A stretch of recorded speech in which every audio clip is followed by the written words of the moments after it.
The Mishnah at the end of Tainus tells us, Misha Nichnas of Mim'atim B'Simcha. When the month of Av begins, we minimize our joy. In contrast to the famous saying, Misha Nichnas Adar Marbim B'Simcha. When the month of Adar comes, we increase our joy.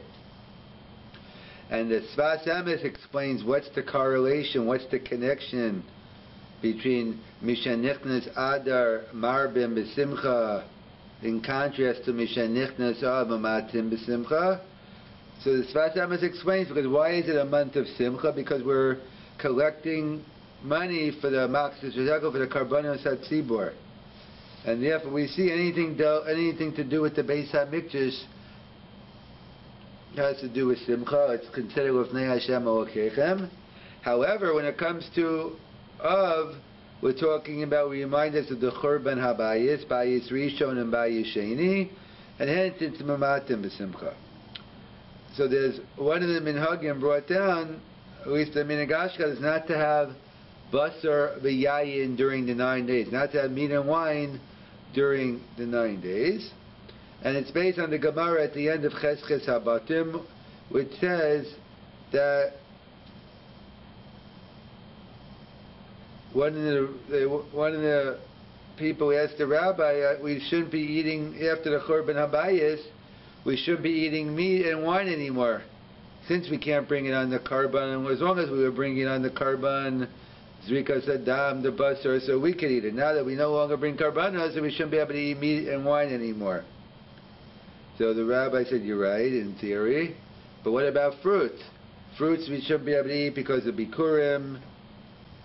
Bread we can't eat because we have to bring menachos, flour and water, and we can't have water because of Nisuch HaMayim. So therefore you're right, in theory it's a proper feeling you have, but practically speaking it's not something that it's pragmatic that the Robat Tzibor can keep, and therefore we will continue eating meat and wine after the Charban. However, the minhag developed that it might be something that we can't accept a whole year, but at least for the 9-day period, we take it upon ourselves not to have meat and wine.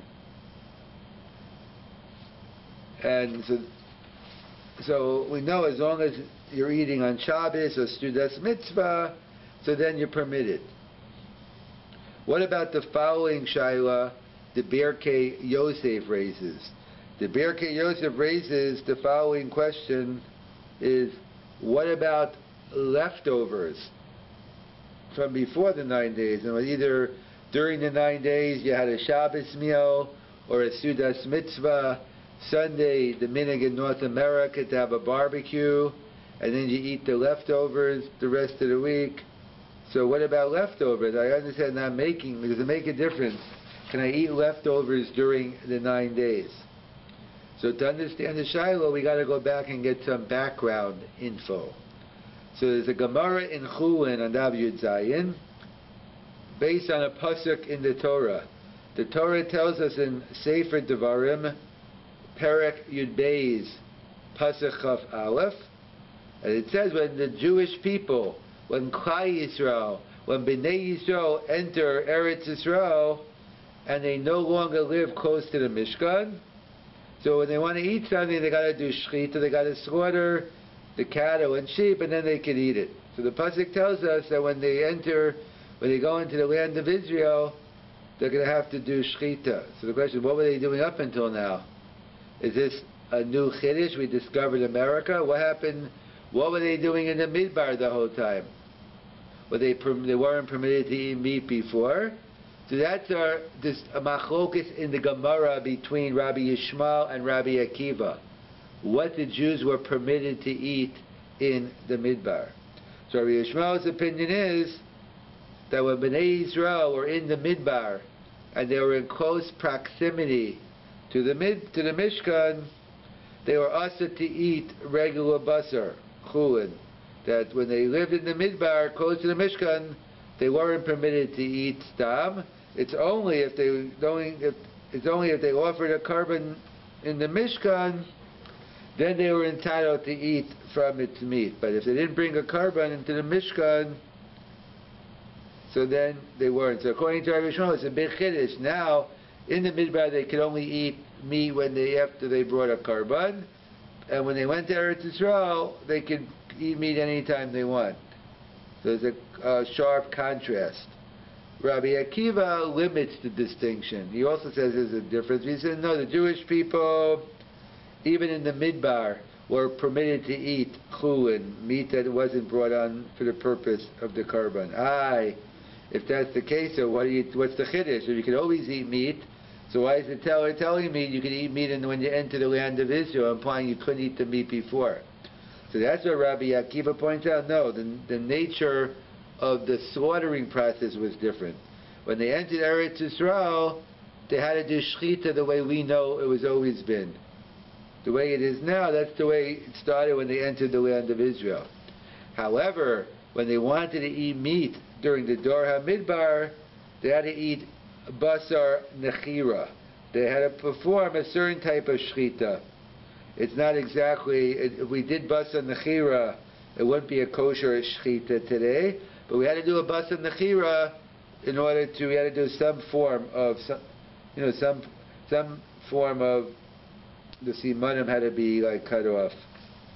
However, others say you can eat in the nevela, but in basar nechira, they had to do it in the midbar if they wanted to eat meat, and when they entered Eretz Yisrael, they got to do shechita. So according to Rabbi Yishmael, there's a very big difference. In the midbar, they can never just eat meat, l'shem meat, only if they're bringing a karban. In Eretz Yisrael, that changed. According to Rabbi Akiva, no, they always can eat meat. The difference is in the midbar, they could eat basar nechira. They didn't have to go through a shechita process. When they entered Eretz Yisrael, they have to. That's the Gemara. So comes along Rabbi Yirmiyah. So Rabbi Yirmiyah wants to know, according to the opinion of Rabbi Akiva, that the Jewish people were permitted to eat basar nechira in the midbar, and we know basar nechira was prohibited once the Jews entered Eretz Yisrael. You needed basar shchuta. So Rabbi Yirmiyah raises the question: what happens? You had leftover basar nechira from the midbar. You just shechted a large animal, and you don't want to waste, baus tashchis. Am I permitted to eat the basar nechira that was permitted when I did it? Now we're in Eretz Yisrael, it's prohibited. Am I permitted to eat the basar nechira or no? They say since now we only permitted to have basar shchuta, so therefore they weren't able to eat. That was the shaila that Rav Yirmiyah raised. So Rav Yirmiyah, the Gemara leaves it as a teiku. So some say teiku means tishbi yitaretz kushiyas v'abayis. That Eliyahu Tishbi, he'll come later on. When he comes down, he'll answer up all our kashas. Why not Moshe? That's a separate discussion. However, the Brisker Rebbe doesn't go for that. It's like this. That was the day school teachers, the cheder teachers made it up in order to teach the kids about Mashiach. But really, that's not what it means. Teiku means like tick, like you put it away, like in a suitcase. And all these questions are waiting around, and then we'll get these answered later. So basically, Rabbi Yirmiyah raised the question, and he left it teiku, unanswered, unresolved, whether the Jewish people were permitted to eat the basar nechira, the leftovers from the midbar, and eat them in Eretz Yisrael. So comes along the Rishonim and say, why is the Gemara interested? What they did then? What's the difference? There is no basar nechira now. I don't have any basar nechira left. Maybe the Monday saved, but the basar nechira they didn't. So what's the difference? How is it halacha l'maisa? How is it relevant to me today, whether they did or not? How does that affect me? So Rashi writes, Drush v'kabel schar. As I mentioned last week, the way Rav Shachter says over, does it make sense to have a chakira without a nafkamina? So the Birchas Shmuel says yes. Chakira is You have Havanas HaTorah. You understand the sugya better, so it's okay. And Rav Soloveitchik said, no, if you just stop clearing chakiras, you're just draining around in philosophy. It could be, of course, when it came to philosophy, maybe he felt it's okay to clear chakiras. But at least with halacha, he felt you needed an afkamina. But to Rashi, seems to be saying, no, the Gemara is not always asking halacha l'maisa. Drush v'kabel schar, like we have by the parsha of Ben Sorer u'Moreh, the parsha of the rebellious child, about whether it actually happened or not. So drush v'kabel schar, perhaps the Ir HaNidachat, the city where you rule in the city is worshipping idols, you have to destroy it. So that's Rashi's working with that mahalach. There is no halacha l'maisa. But drush v'kabel schar, learn the sugya. It's an interesting shaila. Enjoy. That's how Rashi learns. The Rosh says no. The Gemara is asking halacha l'maisa. It's not this drush v'kabel schar. How is it relevant? We don't have any basa nechira. So the Rosh says, I'll tell you how it's relevant. It's relevant, he said, during the time when they made different gzeras d'Rabbanan or takanas d'Rabbanan. So for instance, at one point, the cheese of a non-Jew was permitted to eat. Gvinas akum was mutter. And they made a takana that Gvinas akum was prohibited, whether it's Chol of Yisrael, whatever takana we want to discuss, let's just stick to the cheese. That's what the Rosh brings down. So let's assume the Rosh wants to know, let's say, August 1st, 2000, right now we're in July 27, 28, we're towards the end of July. On this coming Friday is August 1st. So let's assume, hypothetically, August 1st, the rabbis enacted the din of Gvinas Akum. And right now, I have a 5-pound package of Miller's cheese or some other cheese, whatever the cheeses they have today. And now, I have not finished it. When I bought it, it was perfectly permitted. And now, they made a takana d'Rabbanan. So what's the status? Am I permitted to eat this cheese or not? So, that's the question the Rosh raises. So,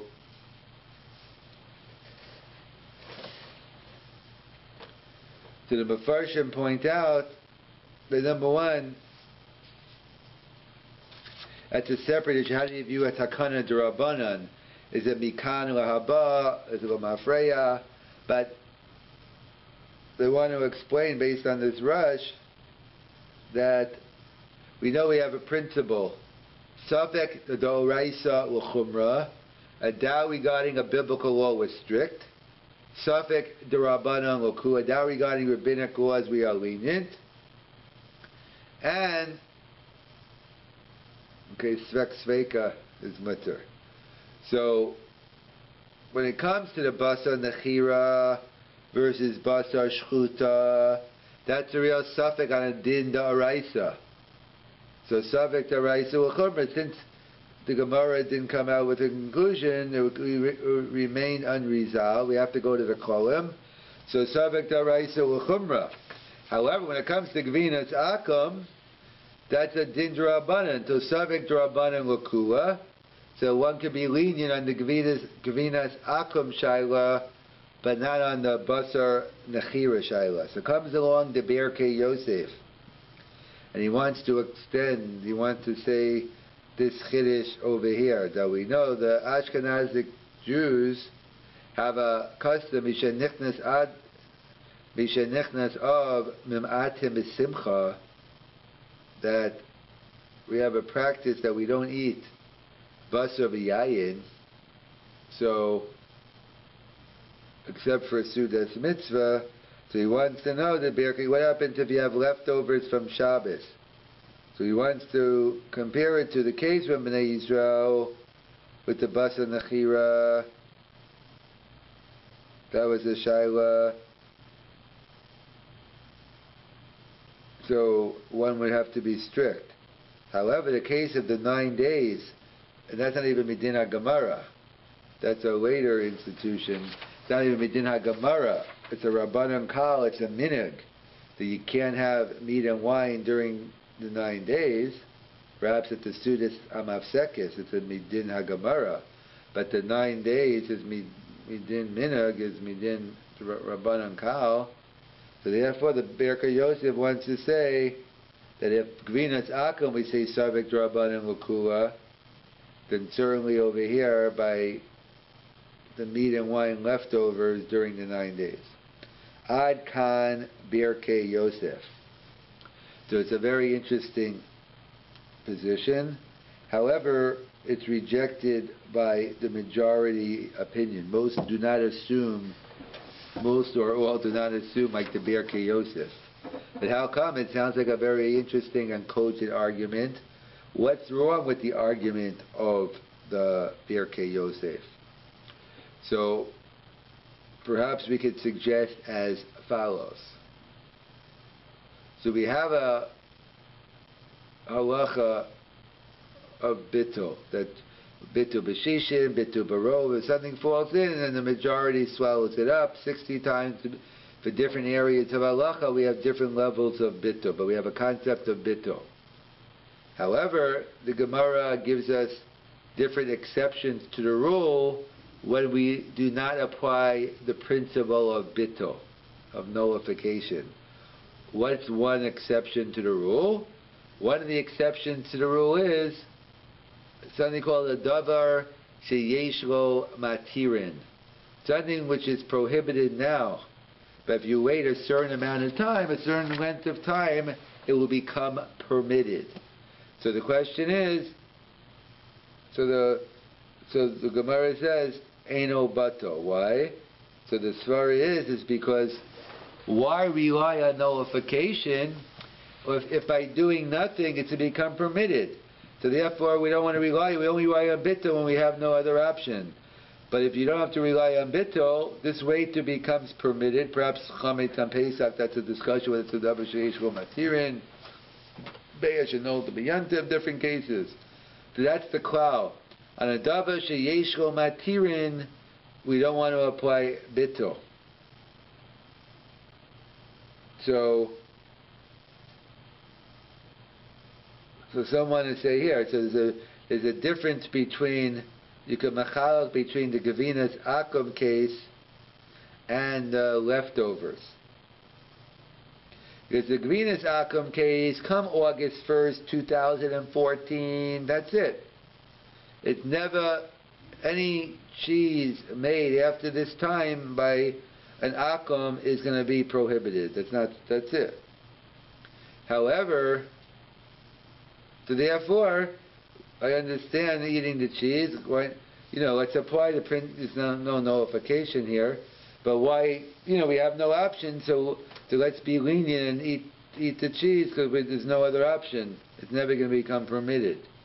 However, in the case of the 9 days, Basar B'Yayin, number one is Sudas Mitzvah, Shabbos. After the 9 days,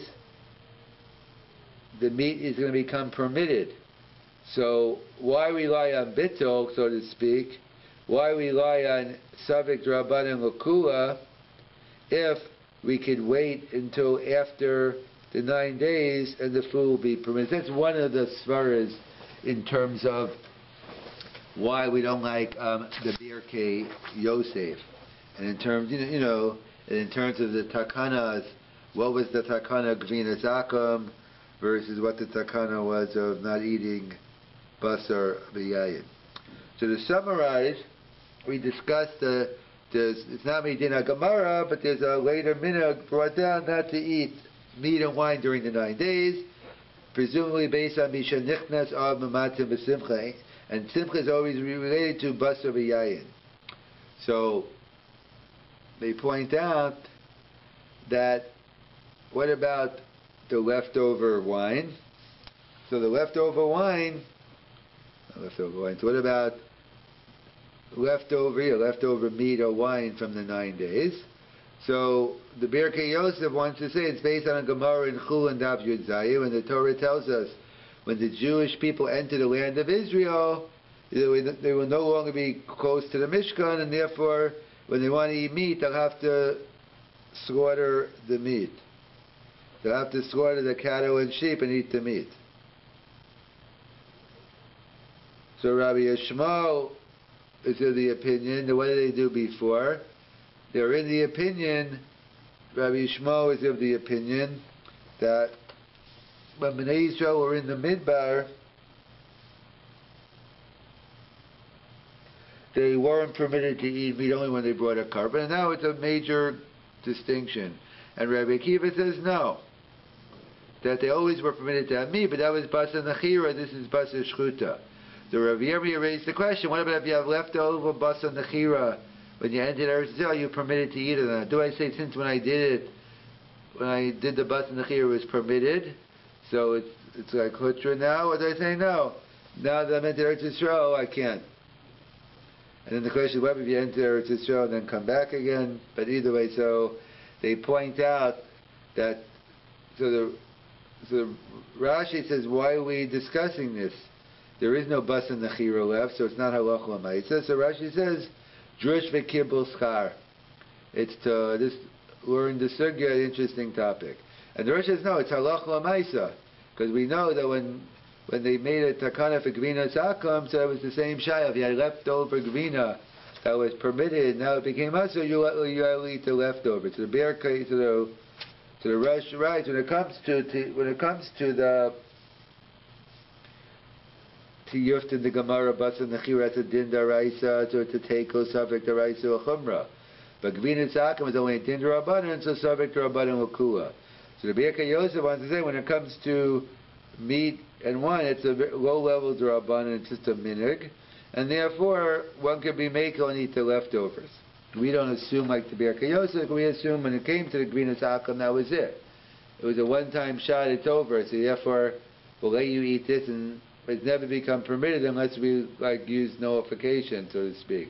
When it comes to the meat and wine, you can have it afterwards. You can eat the meat and wine afterwards, and therefore we say it's kind of like a davar she'eshul matirin, and there is no bittul. So, and that's what we assume, that we don't eat the beer. So what happens if someone is a chole? Obviously, you're a chole she'ish bo sakana. There's nothing to talk about. You could eat treif. But let's say you're a chole she'ein bo sakana. Number one, lo gazru drabanan. So therefore, perhaps then you should be permitted to eat the meat and wine if you need it during the 9 days. However, some point out that if those who, let's say, are a chola and they have to have meat, but if they don't have to have meat, let them eat chicken, which is only rabbinic meat. Because some say the whole halach is only basar shlamim, real meat, red meat, but chicken would. So number one is if you have chicken and you have leftovers, you can add another sniff to the kula. If you're going to eat, for whatever reason, you're going to be eating meat during the 9 days, you're better off eating leftover chicken. Either chicken's better than meat, and leftovers is better than fresh, because at least you have the Birka Yosef to rely on in terms of even leftover meat. So we don't follow him, but in case of someone who is b'makam sar, maybe not a real din chola, but he is a chola, so then there's what to discuss. The Rama quotes a custom, a minhag, not to wear big day Shabbos on Shabbos Chazon. That this coming Shabbos, the Shabbos before Tisha B'Av, the Rama quotes a minhag about not wearing big day Shabbos. And the Vilna Gaon is cholek. The Gra disagrees and says you should wear big day Shabbos.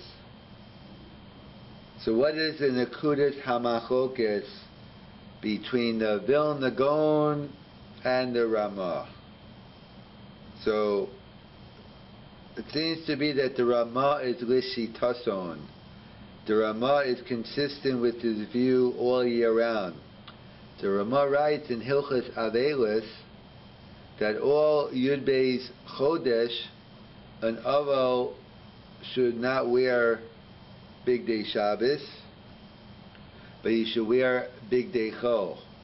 And the Vilna Gaon disagrees and says you should wear Big Day Shabbos, because if you're not wearing Big Day Shabbos, everyone's going to know, oh wow, this person's an Avelis, and I'll be in violation of the principle of Avelis B'Fahesia. There's a public form of Avelis that one cannot, even though there's halacha on Yontif, there is no Avelis. So Machlokas Rishonim, whether it means no Avelis at all or no Avelis B'Tzina. And similarly, we have the Machlokas as well by Shabbos, that on Shabbos you can have Avelis B'Tzina but not B'Fahesia, so therefore not in public. So therefore the Gemara says by wearing Big Day Chol you would be in violation of Avelis B'Fahesia. Therefore he says you should wear Big Day Shabbos, not Big Day Chol. So it could be that both the Ramah and the Gra agree in principle. It was just different realities. The Ramah lived in Krakow, very poor town. I think it was a 1 or 2 block long, the whole city. So for him, that's the way people, it wasn't evident. There wasn't that much of a difference between your Big Day Chol and Big Day Shabbos. And therefore no one really noticed if you were wearing Big Day Chol. So therefore that was the minhag of the Ramah all year round. And that was that when a person's in Avelis, he wears Big Day Chol. And so too on Shabbos Chazon. Well, the Vilna Gaon, I wouldn't say he lived in rich Vilna, but it was, and it's definitely not like affluent North America, but maybe it was greater than Krakow, and therefore it would be evident that if you walked into the shore of the Gra, if you're wearing Big Day Chol, it shows you're doing Avelis B'Fahesia. Therefore, the practice was that you should wear Big Day Shabbos. In fact, we see the Vilna Gaon elsewhere is also concerned with Avelis B'Fahesia on Shabbos. We know Friday night we sing L'chol Dodi. So there's a minhag, it seems to be in most shuls, many shuls that I've been in, that when they sing L'chol Dodi Friday night, they sing to the tune of Eli Tzion V'Areha, which is Tish Niggin. So apparently the Vilna Gaon was against. The Vilna Gaon didn't like the practice of singing Eli Tzion to the tune of L'chol Dodi to Eli Tzion. He thought that it shows, look, at Shabbos Chazon, you're doing Shabbos, you're doing Avelis B'Fahesia. Therefore, the Gra was against it. The minhag Yisrael is they do it. So, number one is, it could depend also what shul. Like, it depends if you do it could be certain shuls, they do a different niggin, and the chazan gets up and picks a tune, so it's not recognizable. Okay, I like Eli Tzion, I like Kalbach, I like him, so, but let's say in a shul which you have the same tune, that you do Kalbach every week, and now you do Eli Tzion, so still, number one is, especially Tisha B'Av time, it's in the summer, and most shuls make early Shabbos, so it's not even Shabbos yet when you're singing L'chol Dodi, because let's assume we're going to be Makapel Shabbos by Mizmar Shir. So number one, it's not really Shabbos, so it's not Avelis B'Fahesia perhaps.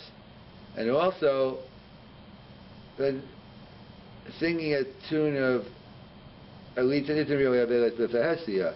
I mean, it's an extension of the principle, so the Gra, I don't know if he was saying it Me'ikar Adin, he just didn't like the practice because it has a little shemet of Avelis B'Fahesia. But either way, that's the Machlokas, the Ramah and the Gra, whether you wear Big Day Chol on Shabbos. We go with the Gra.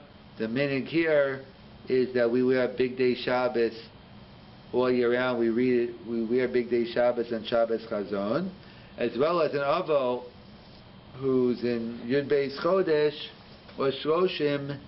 They wear Bigdei Shabbos all year round as well. We don't assume it's in violation of the custom of not to do public mourning on Shabbos. And this is a shiloh in general. Avelim have throughout the year is, do you go to on Shabbos or Yontif, do you go to a Kiddush? Do you go to a Shalosh Shudis?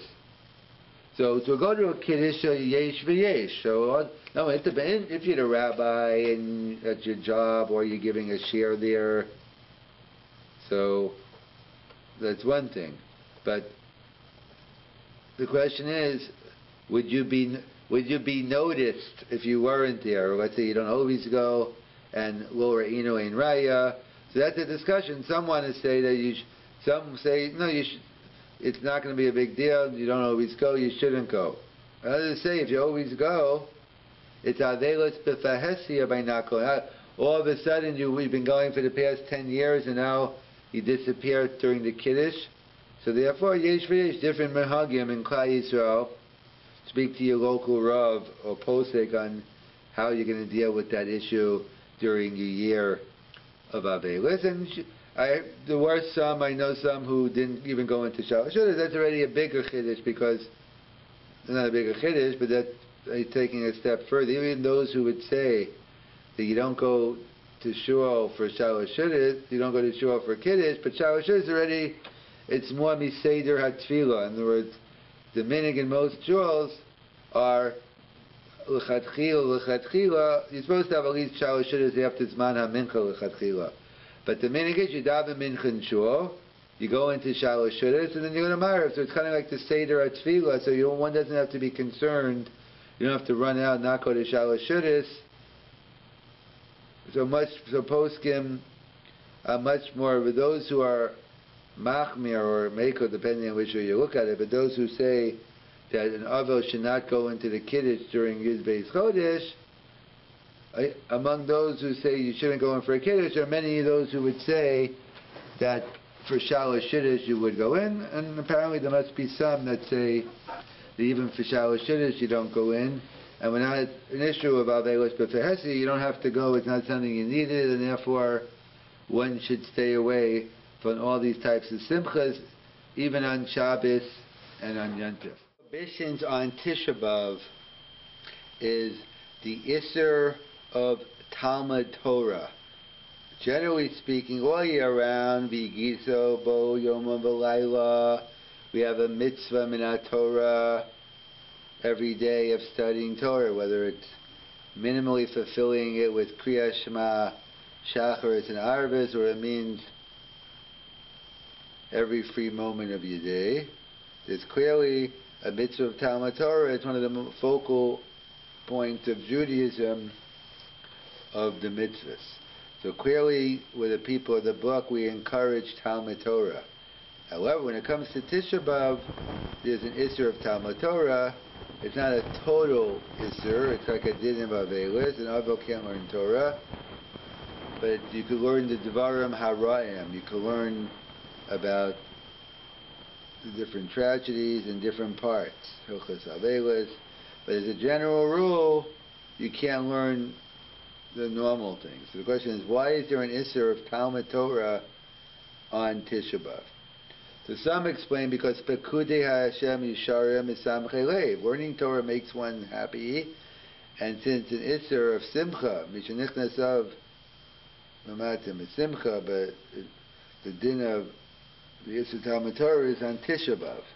That just like an Avel can't learn Torah because it's perhaps the same reason he can't wear tefillin the first day, is because Pe'er, he can't learn Torah because it's going to make him a simcha and he's an Avel. Others point out it's a Hesach Hadas. If you're learning Torah about other things, it's going to take your mind off the Avelis, off the Churban Habayis, and therefore we want to keep the continuity. We want you to focus on the Churban, so therefore we only tell you to learn specific things. It's Varam Harayim. And others suggest a different explanation, that the Gemara tells us in the Durham, Amma of the Haaretz, what causes destruction of the temple. So it says, Shel Baruchu Bracha Tchila, that they didn't make a Birchas HaTorah before they learned. They weren't Machshiv Torah, the Ran and the Durham. They weren't learning it Lishma. They were learning like another subject. They didn't take Torah in a serious manner. And therefore, Shel Baruchu Bracha Tchila, therefore, the Beis HaMikdash was destroyed. The Al-Sheikh, others ask, like, what are you talking about? We all know from Chazal tell us, the Churban Bayis Rishon happened because of the big three, a violation of the illicit relations, murder, idol worship. And the Churban Bayis Sheni happened because of sinas chinam, unwarranted hatred. So where does Shel Baruchu Bracha Tchila fit in? So we see, so the Al-Sheikh explains, now really the Beis HaMikdash was destroyed either for the big three or either for the big three or sinas chinam. So what does the Gemara mean? Shel Baruchu Bracha Tchila? So that's what some of Farshim explain. Because really, if you would have learned Torah Lishma, the koach of Torah Lishma is powerful. It even saved them from a churba, from a destruction. However, once they were no longer learning Torah Lishma, Shel Baruchu Bracha Tchila, so therefore they didn't have the schus of Torah Lishma, and therefore the churban came because of the big three or sinas chinam. So those are the three different approaches to why the Isser of Talmud Torah and Tisha B'Av.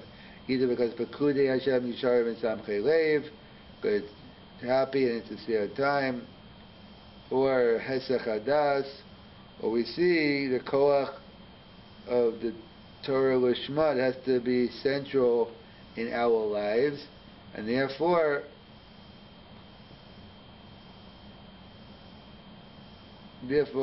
during this time period, this day of Tisha B'Av, which is the day of Shiva, so therefore we have a prohibition of Talmud Torah. We'll discuss the dual nature of Tisha B'Av.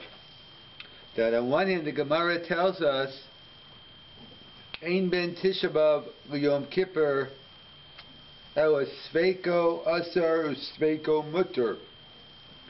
That although it's a little exaggeration, it's not the only difference, but the Gemara clearly equates Tisha B'Av and Yom Kippur, and the fundamental difference is Yom Kippur is biblical, so Safek D'Oraisa L'Chumra. Tisha B'Av is D'Rabbanan, Safek D'Rabbanan L'Kua. But we see the Gemara compares Tisha B'Av and Yom Kippur. On the other hand, Chazal tell us that the dinim of an Avel apply on Tisha B'Av. So there's a second aspect that it's a din in Avela. So there's one part of Tisha B'Av, it's a classic Tainus Sibor. Like Yom Kippur, no eating, no drinking, the 5 Inuyim. On the other hand, there's a separate aspect. Yom Kippur is the happiest day of the year. Tisha B'Av is the saddest day on the Jewish calendar. And therefore, it's the din of Avelis. And in fact, that's why we have a discussion regarding putting on tefillin on Tisha B'Av. So there's a machlokas harishonim, whether one puts on tefillin on Tisha B'Av. Our meaning Ashkenaz, is we compromise, we wait until after Chatzos, and then we put on our talis and tefillin. But what is the issue? What is the nekudas hamachlokas on whether you wear tefillin on Tisha B'Av? So we know the halacha is an avel Yom Rishon doesn't put on tefillin. That's a whole discussion. Yom Rishon, Yom Misa v'Kfura, or just, or not. But there's a, let's just call it Avelos Yom Rishon, no tefillin, and the rest of Avelos, the rest of Shiva, you wear tefillin. So the question is, what is the status of Tisha B'Av? Is Tisha B'Av considered within the first days of it, the first 3 days, or is it the last 3 days of Avelos? So therefore that seems to be the Nakuda. Those who say there's a din of Avelos Yom Rishon, so therefore no tefillin. Those who say it's not Avelos Yom Rishon say wear tefillin. Meikar Adin we seem to paskin that it's not Yom Rishon because we do put on tefillin, and we just, the minhag we put it on in the afternoon and not the morning. But it seems to be that, but regardless, we see from that machlokas by tefillin, the only question is what type of Shiva is it? Is it the beginning or the end? And if everyone agrees that Tisha B'Av is a day in Avelos, that's why as well we sit on a low chair on Tisha B'Av like an Avel. We don't do that on Yom Kippur. As well as we'll see, there's an Isser Talmud Torah, that there's no Isser of Talmud Torah on Yom Kippur, but on Tisha B'Av there is. The Minchas Chinuch points out something interesting, that the Isser Rechitza applies both on a Tainis Sibor and on Avelos. However, the difference is the Minchas Chinuch points out that on a Tainis Sibor, even Mixas Gufo is prohibited. However, by Avelos, it's just called Gufo. So there are some differences within the Rechitza. And as well, one of the differences is that we don't do Ne'ilah. We do Ne'ilah on Yom Kippur and not on Tisha B'Av. How come? Because strictly speaking, it's a din in the tiny seaboard. It's nothing to do with Yom Kippur. Yom Kippur happens to be the only one. Well, we do Ne'ilah. So how come we don't do Ne'ilah on Tisha B'Av? So Rav Soloveitchik explained it's because Ne'ilah is a summary of all the tefillah. So someone who's davening Ne'ilah, hopefully he's davening Ma'ariv, Shacharis, Musaf, Mincha. Therefore, it's a summary of all the tefillahs of the day. However, on Tisha B'Av, Sasam Tefillati, it's a day where we don't say Tiskabel Slas until the afternoon. It's a day, so to speak, where our tefillahs are closed. Not obviously totally closed, because they can get through, but it takes a lot harder work to get it through. So therefore, no Ne'ilah on Tisha B'Av, we only have it on Yom Kippur. And in fact, the Rambam, when he talks about Tosefes, Yom Kippur, Shabbos, Yantav, the only one he counts is Tosefes Yom HaKippurim. The only time the Rambam's opinion is there is no concept of Tosefes on Shabbos and Yantav. There's only Tosefes regarding Yom HaKippurim. What's the pshat?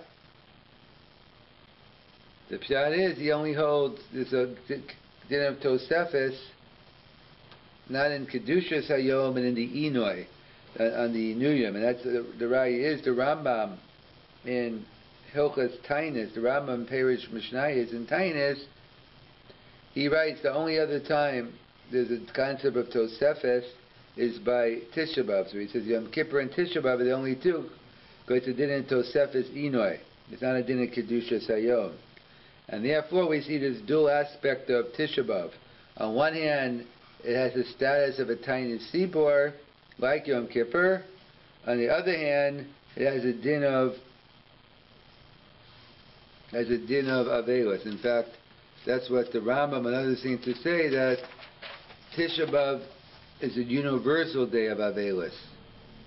That it's not just, besides we know the things that happen on Yom Kippur, both Beis HaMikdash were destroyed, but that's what they explain also. That's why as well we do Nachem at Mincha, because as we explain Nachem, Mincha is the time of the Nachama. On one hand, when the Beis HaMikdash was started to be destroyed, that is the time that we do Nachem, because that's the Nachama. And then and when the Gemara talks about whether we know about when the Beis HaMikdash is destroyed. So when it comes to the Bayis Sheni, this is Megagel in Chov Aydei Chov, that the Gemara seems to say, a very interesting comment, and Tosfos elaborates, that the only reason they knew is if it's something bad is going to happen, it was enough to prove that Chorban Bayis Sheni happened on Tisha B'Av. There is no historical proof, but the whole reason is because, what other day did it happen? So we see there's something special in the Chefsa of the day. Kind of like the Gemara also says in Gemara in Rosh Hashanah, Shani Tisha B'Av Shehuchpalot Tzaras. So both tragedies happen on Tisha B'Av. Both temples were destroyed. And so we see it's called the Yom Chayev. We see it's Huchpalot Tzaros. And that's the language in the Kinos, Yom Muchan L'Prunios. It was a day set aside for Prunios, and that's the famous Abarbanel. I think Parak Beis, Pasuk of Gimel, talks about when the Jews got expelled from Spain in 1492. So he discusses when it happened. The 7th of Av, it comes out to close enough to the 9th of Av. However, the Abarbanel writes, the expulsion from England in 1290, 1295, that happened on Tisha B'Av. And there's no other proof. The Abarbanel is the only one who says it. And even historians, they quote this Abarbanel as a raya to it, because there's no other proof. Because since it's Muchan L'Prunios, so therefore the Abarbanel knows it was as well. So we find this Yisod, that something within the Chefs of the day, that's why the Briskers of salvation, the Brisker Rav felt very strongly that all the things, even things that didn't happen on Tisha B'Av, you have to observe them, whether it's the Holocaust or all these terrible events that happened. Tisha B'Av is a Yom Muchan L'Prunios, and therefore the Brisker Rav was very hesitating, like Yom HaShoah or other days, because he felt you had to put everything down. Everything had to go into Tisha B'Av. So that's the Yisod. So Tisha B'Av, on one hand, as we say, it's a Yom HaTainis. On the other hand, it also has aspect of Avelis. And to conclude, that's what we pointed out, there's an Isur Talmud Torah. And Pashas, the Isur Talmud Torah, is contrast to Yom Kippur. It's a day where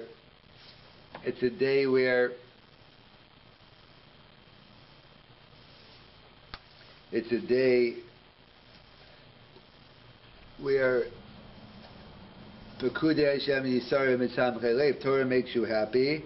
So therefore, Tisha B'Av, it's Avelis, so no Torah except for the parts which are the sad parts in Tisha B'Av.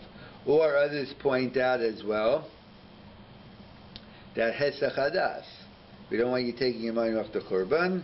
Or thirdly, they point out that Shel Baruch Hu Bracha Tchila, that since that was brought to Korban, the Korban Abayis was brought because they weren't Machshiv Torah, they didn't learn Torah Lishma. So therefore, that's why it's an Isser Talmud Torah, to allude to the Gemara says, and Bayis Rishon was the big three, Bayis Sheni was Sinaf Chinam, so what do you mean? That's what the Alshach and others explain. No, that really, for those things it was destroyed. But if the Jews learned Torah Lishma, so that would have saved them. It's when Shelo Baruch Hu Bracha Tchila, that was the final straw. So we see Torah is something which is miyachad us together, and when there's no Torah Lishma, unfortunately, terrible consequences can happen to Klal Yisrael. And just to conclude with the Maharil Diskin, the Maharil Diskin points out, we know we have the parish of Eved Ivri. So with Eved Ivri, we know that the Eved Ivri gets killed, well, the Eved Ivri gets sold, and then after 6 years, he wants to stay on, he has to do Nirtza. The heir that heard on Har Sinai not to steal and not to become a slave, you violated. So the Shaila is the Maharil Diskin, why now? he should have been pierced his ear 6 years ago. So the Mara Diskin answers, because really slavery should have been the onish. A person's supposed to be independent, you only have an Eved Hashem.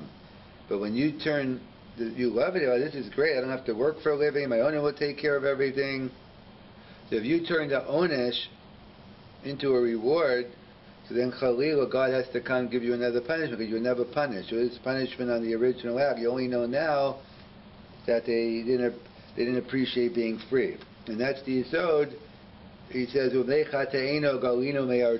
because of our sins, we've been exiled. We don't have a Beis Hamikdash. We're observing the Korban Habayis. And true, in the Chastei Hashem, He's made Golus very comfortable and good to us, but we have to realize that we're still in Golus, and we don't want to turn the onus, so to speak, into the reward. And therefore they point out to us, our challenge is to feel the Korban. Like to us to observe a Pesach, that's easy. We're used to freedom, comfort, the big China. But to feel a Tisha B'Av, that's the challenge. To actually feel a Korban, and that's our challenge today, to try to actually feel what we're missing, and to be misavel over Korban Habayis, and all the other prunios that have happened in Jewish history. So we'll discuss some Inyane Tisha B'Av, with Tisha B'Av quickly approaching tonight. So there are different aspects of the day of Tisha B'Av. On one hand, the Gemara compares Tisha B'Av to Yom Kippur. Ein ben Yom Kippur le Tisha B'Av, ela sveiko asar v'sveiko mutar. In other words, Yom Kippur and Tisha B'Av are very similar, except Yom Kippur is a biblical fast day, and Tisha B'Av is only rabbinical. So regarding a doubt, we're strict by Yom Kippur, but regarding a doubt, we're lenient by Tisha B'Av. On the other hand, the Gemara compares Tisha B'Av to Avelis. It says one who is an Avel, one who observes Tisha B'Av is like he has a din of an Avel. So we see the two aspects of the day of Tisha B'Av. On one hand, it's a Yom HaTainis like Yom Kippur. On the other hand, it's a Yom Avelis like an Avel. And we see from different aspects of the Isurim. On one hand, the Isur of eating and drinking, that's clearly a din in a Tainis. So Avel doesn't have to fast during Avelis. In fact, he doesn't fast. So it's nothing to do with the fasting, has nothing to do with the Avelis part. It has everything to do with the Yom HaTainis. Actually, Rechitza, the Isur of washing, that actually is the Minchas China points out, has both aspects. There is an aspect on a Yom Kippur we don't, and also this dinim of Avelis, where some Ava doesn't wash different parts of the body also. One is Kol HaGufa, one's Mixas Gufa, but Rechitza, the prohibition of like taking showers and that type of thing applies equally to an Avel as well as on a Yom HaTainis. And there's certain things that are strictly related to Tisha B'Av. One is the Isser of Talmud Torah. There's a prohibition on Tisha B'Av to learn Torah. Of course, one could learn special areas, what they call the Dvarim Hara'im, the parts that deal with the punishment and Avelis, so different parts of Eov. There's different Gemaras in Gin, talks about the Churban Habayis. But generally, the pure mitzvah of Talmud Torah, one is prohibited. What is the nature of the prohibition of learning Torah on Tisha B'Av? So the simple explanation is based on the pasuk, Pekudei Hashem Yisharim Misamche Leiv, that learning Torah makes a person happy. And since an Avel is not supposed to be in a state of Simcha, but in a state of Avelis, that's why Avelis Yom Rishon, on Avel, the first day, does not wear tefillin, because tefillin represents Pe'er, the glory, like the crown of glory, and Avelis is supposed to be not literally in ashes, but you're supposed to be downtrodden. So therefore, we don't wear Avelis. There's different minhagim. Some have a minhag only when Yom Misa and Yom Kvura, when the day of death and the day of burial is on the same day, which never happens in North America. That's, I think, the minig of the Yekis, perhaps, based on some Rishonim. Our minig seems to be, we don't make a distinction. That Avelis, there's a din of Aninis, an Onain, before the burial, you can't do any mitzvahs. Because we're afraid we don't want to be too involved in other mitzvahs, and you'll be lackadaisical, and you won't do a proper kfura. But once the kfura is over, an avel becomes obligated in mitzvahs. However, tefillin is an exception to the rule because of the nature of pe'er, so an avel yom rishon does not put on tefillin. That's one reason why there's no Talmud Torah, because Talmud Torah makes you happy, and Tisha B'Av is a day of Avelu, it's not a day of Simcha. Others point out that there's a concept of Hesach Hadas, that when you focus on Avelis, whether you go into the Shiva home, what can I say to get the mind off the mourner? That's not what you're supposed to do. The purpose of Shiva is to talk about the Avelis, talk about the loved one, whoever you're being misavel of. You're supposed to keep by learning about, Gemara Makis or Megillah, whatever you're learning, that's going to take your mind off the Avelis. So that's why there's an Isser of Talmud Torah. It's a din of the Avelis, that not to take yourself, in our case, not to keep our mind off the Churban Habayis. We're supposed to think about the destruction of the temples in Jerusalem as well as many other things on Tisha B'Av. So by learning Torah, you'll distract yourself, and one should not distract themselves one should try to focus as much as one can on Avelis Yerushalayim. Jeff? Yes, for an Avel, the Islam Talmud Torah, is that for the Shiva period? Or? Yeah, just for the Shiva, yeah. That's what Tisha B'Av has, the din of the Shiva. That's a discussion that's part of the discussion, because do we put on tefillin on Tisha B'Av? So it's a machlokes rishonim, we compromise. Well, some Rishonim say you don't put on tefillin at all, and others say you do put on. After 3. Yeah, so some say we put on in the morning. So we have our minig is we compromise. We wait till after chatzos, at mincha time, we put on tefillin. What's the issue among the Rishonim, whether you wear tefillin at all on Tisha B'Av? Because Avelis is 7 days, the Shiva is 7 days. So the question is, do you wear tefillin during Shiva? So as I mentioned, the only time you don't wear tefillin during Shiva is Avelis Yom Rishon. The rest of Shiva, you do wear tefillin. So that's the Shiloh. What is the status of Tisha B'Av? When Tisha B'Av is a din of Shiva, is it the first days of Shiva, or is it the last days of the Shiva? So that's the Machlokas Rishonim. So we compromise.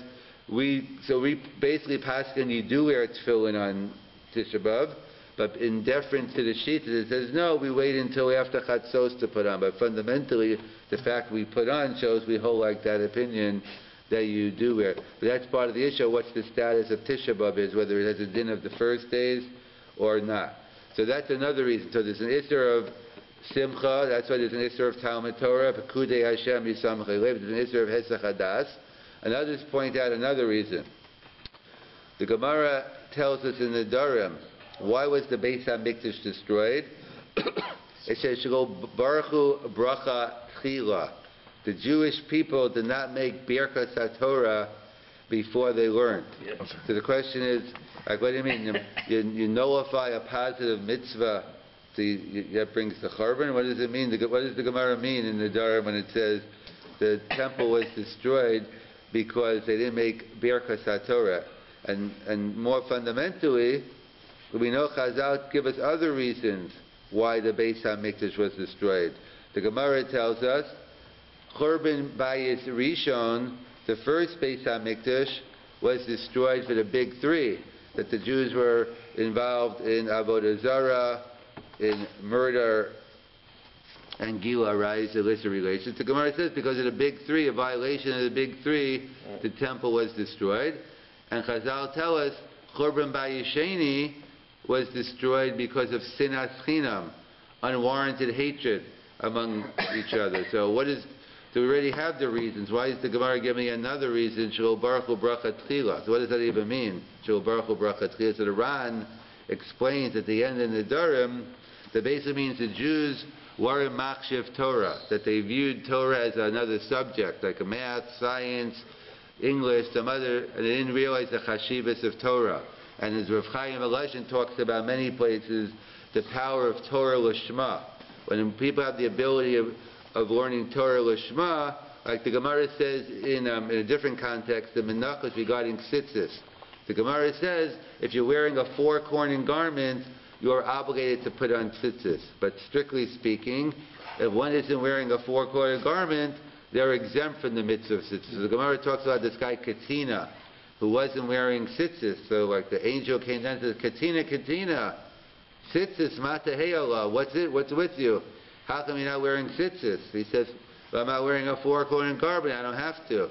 So the Gemara says, yeah, einachinami, but it says, b'shas ritzcha, when God is steaming, when God is angry, the one who's wearing tzitzis, when one who deserves punishment, but in the merit of tzitzis, that will protect you. So it's like a life insurance policy. You might not have to, but it's a good idea. So Torah Lishma, that's our life insurance policy. When the Jews are learning Torah Lishma, it protects us from the other things we're doing wrong. That's what the Mefarshim say. Really, the Churban came about because of the big three, and also because of Sinas Chinam.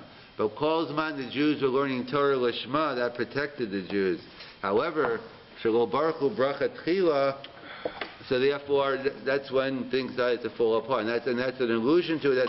That's another reason they give why the Isser of allusion that since the Churban was brought about because of not learning Torah Lishma, that's an allusion as well to the Isser of Talmud Torah on Tisha B'Av. So the Isser of Talmud Torah, that's a din. That's not a din in a Yom HaTainis.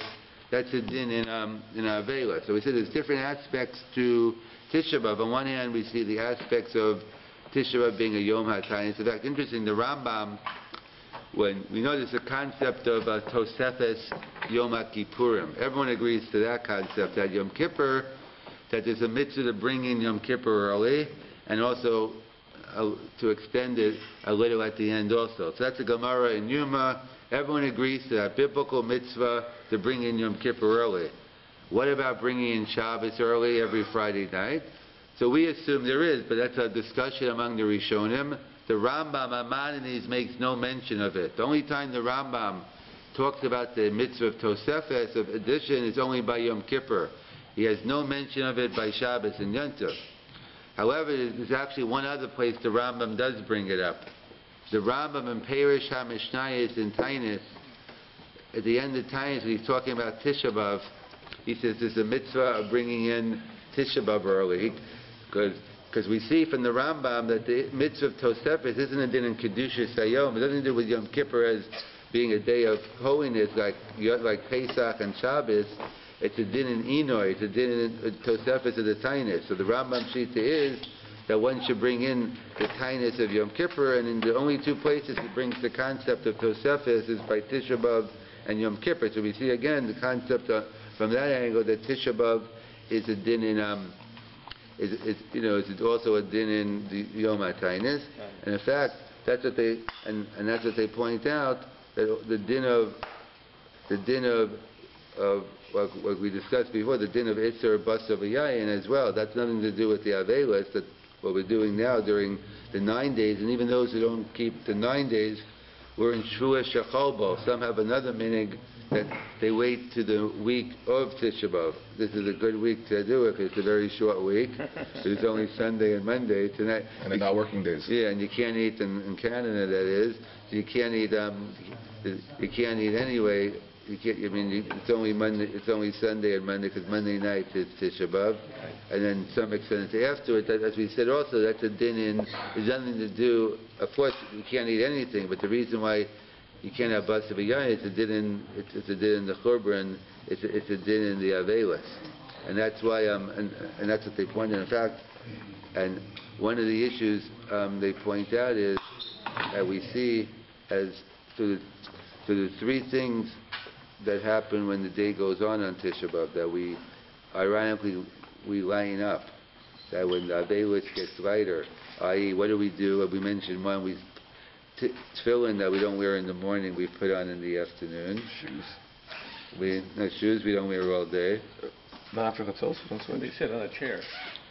Sit on the chair, right? Yeah.